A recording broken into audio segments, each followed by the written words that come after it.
اور وہ یہ کہ واقعاً یہ ہمارے اور آپ ہی کے لیے مسئلہ نہیں ہے، اہل بیت کے یہاں بھی جا کے دیکھیے، جو ان کی بیٹیوں نے جہاد کیا، ہر باپ کی امید کو پورا کیا۔ جہاں کوئی معصوم بیٹا ہے اس کی تو بات کرنا ہی غلط ہے، معصوم بیٹے نہیں، باقی جو بیٹے ہیں بیٹے بھی ہیں بیٹیاں بھی۔ سم ٹائمز ہم فیصلہ نہیں کر پاتے ہیں کہ بیٹی نے اپنے باپ کے لیے زیادہ خدمت کی کہ بیٹے نے۔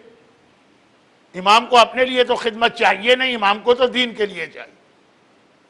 اب بتائیے، کربلا کے حوالے سے سب سے پہلا نام جو آپ کے ذہن میں آئے گا وہ زینب کبریٰ کا آئے گا، معصوم کو نکال دیں، علی کی بیٹی۔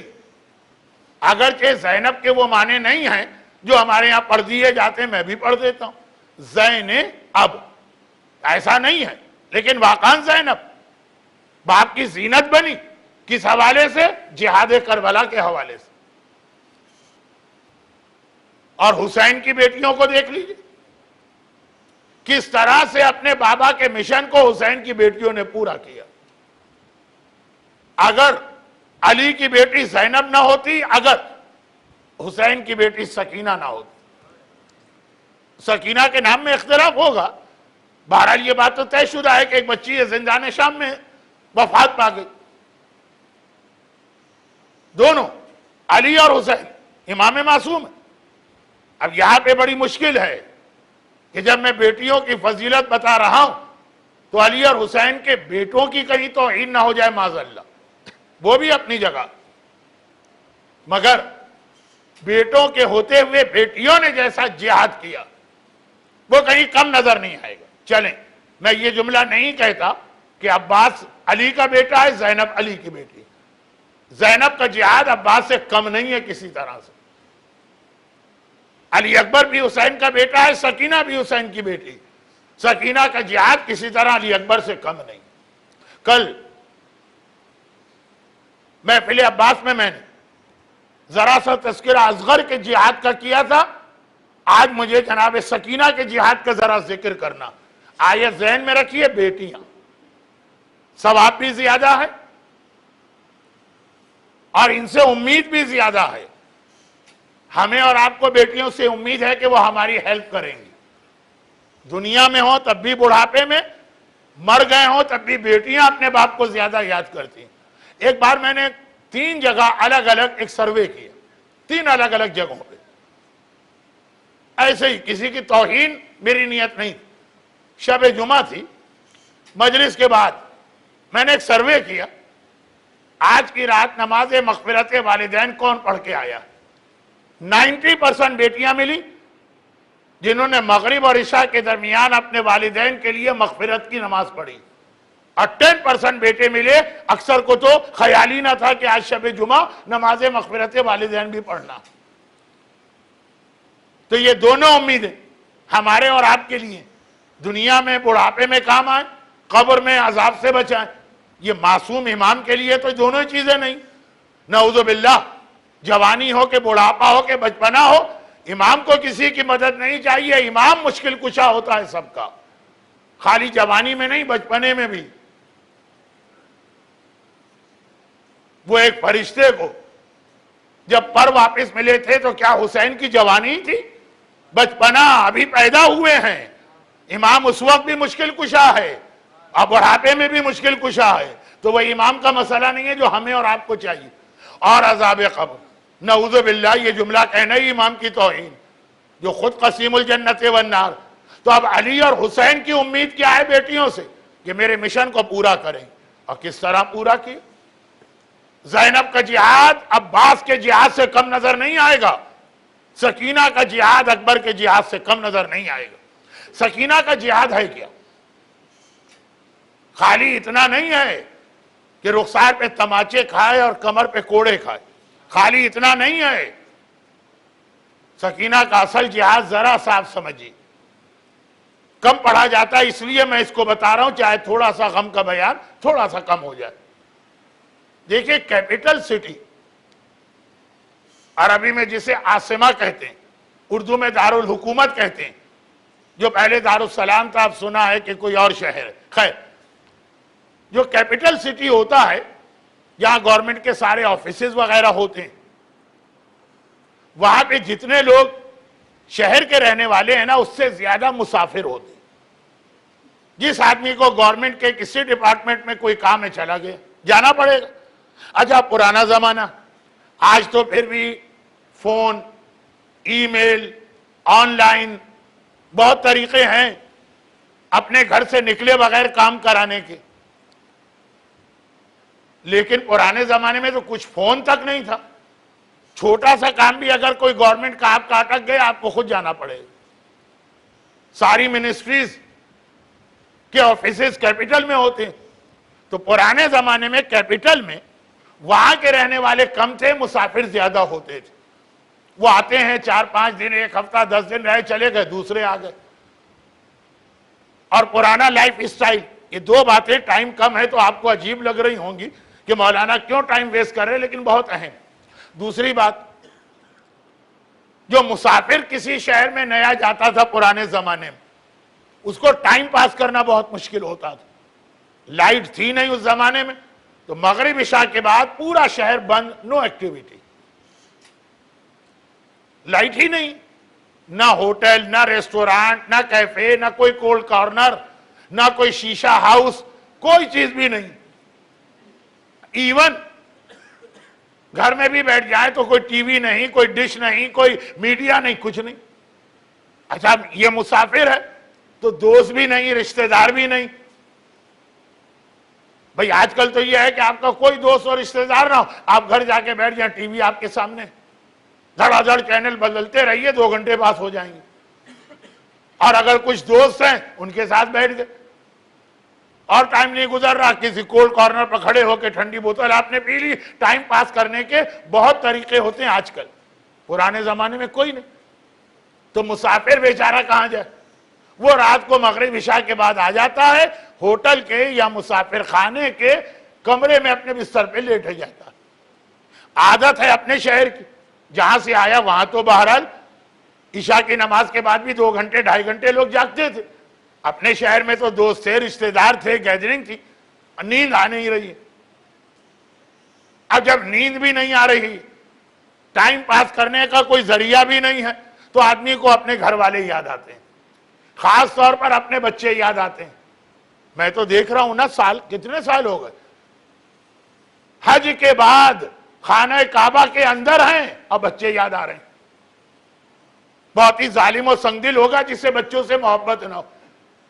خانہ کعبہ سامنے ہے، عبادت کی اتنی بہترین جگہ، بچے یاد آ رہے ہیں۔ نیچرل بات ہے، اسلام کو بھی اعتراض نہیں۔ تبھی امام نے کہا جیسے ہی حج کرو فوراً مکہ چھوڑ دو، ورنہ تم کعبے کا احترام کم کر دو گے۔ یہ کعبے کا احترام ہی تو ہے نا کہ ہم نے دیکھا مومن آج گئے ہی نہیں پورا دن حرم۔ کیوں نہیں گئے آج کعبہ؟ کہا نہیں آج اپنا بچہ بہت یاد آ رہا ہے، کمرے سے نکلنے کو دل نہیں چاہ رہا۔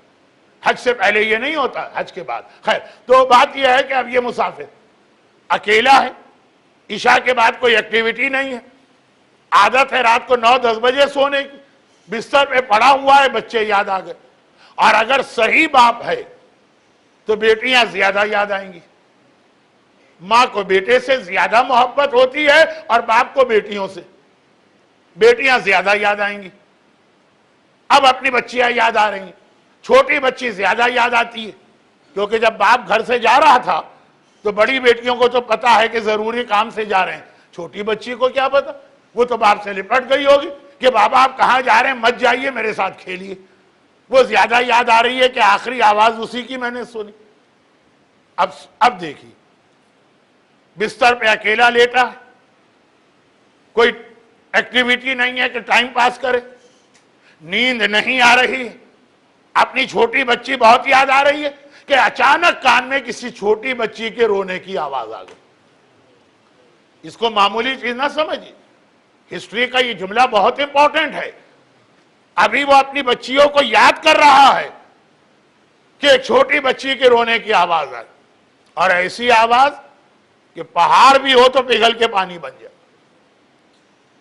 کیسا رونا ہوتا تھا سکینہ کا، آدھی رات تک یہ رونے کی آواز آتی رہی۔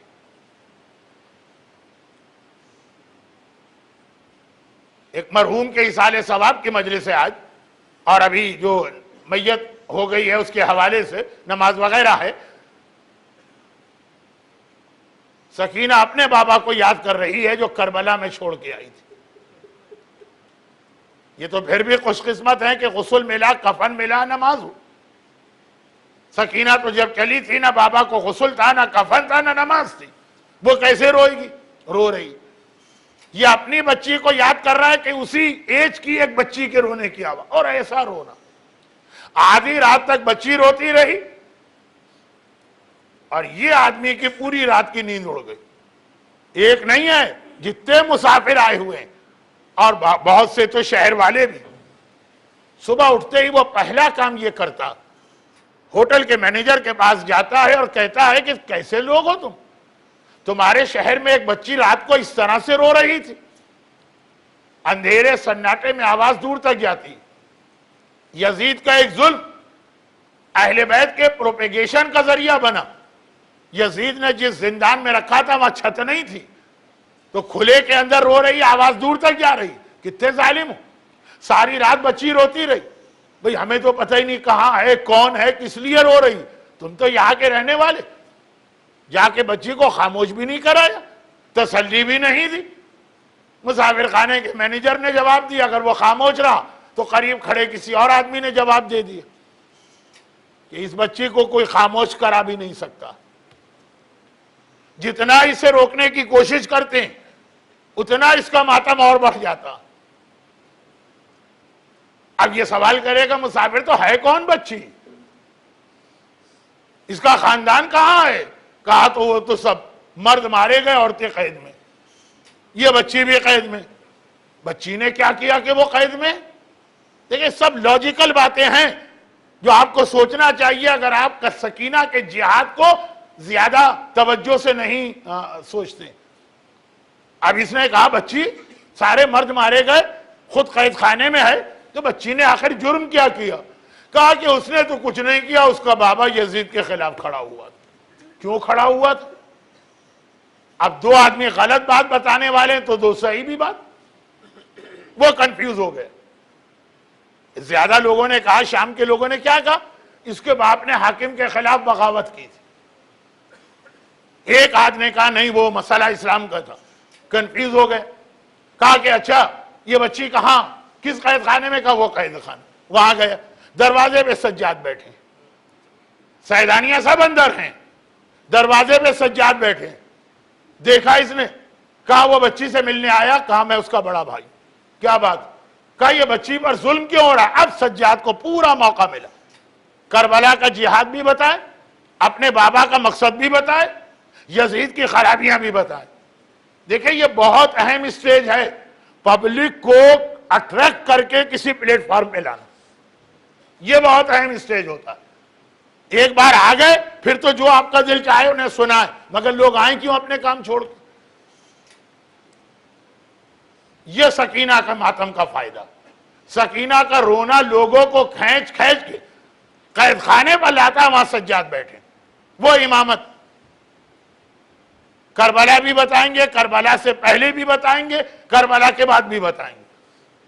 لیکن سجاد کو یہ پلیٹ فارم ملے کیسے کہ پبلک آ کے بات سنے. ایک بار دربار میں یزید نے بلایا، دیکھا خطبے کا اثر، پھر نہیں بلایا. ایک بار مسجد میں بلایا، دیکھا سجاد کے خطبے کا اثر، اذان کے ذریعے روکنا پڑا، پھر نہیں بلایا. سکینہ کا ماتم پبلک کو کھینچ کے خود لا رہا. اور یہ مختلف شہروں کے لوگ ہیں. جب یہ سنتے ہیں واپس اپنے وطن جب جائیں گے تو گھر والے بھی پوچھیں گے، رشتہ دار بھی پوچھیں گے، بھائی شام سے آ رہے ہو، کوئی نئی بات دیکھی؟ فوراً بتا دیا، ہاں یہ بچی دیکھی، یہ اس کا مشن دیکھا. یہ سکینہ کے ماتم نے سجاد کو وہ موقع عطا کیا کہ غیر اور اجنبی آ کر حسین کا پورا جہاد سن کر اپنے شہروں میں جا کے وہ جہاد پہنچا رہے ہیں.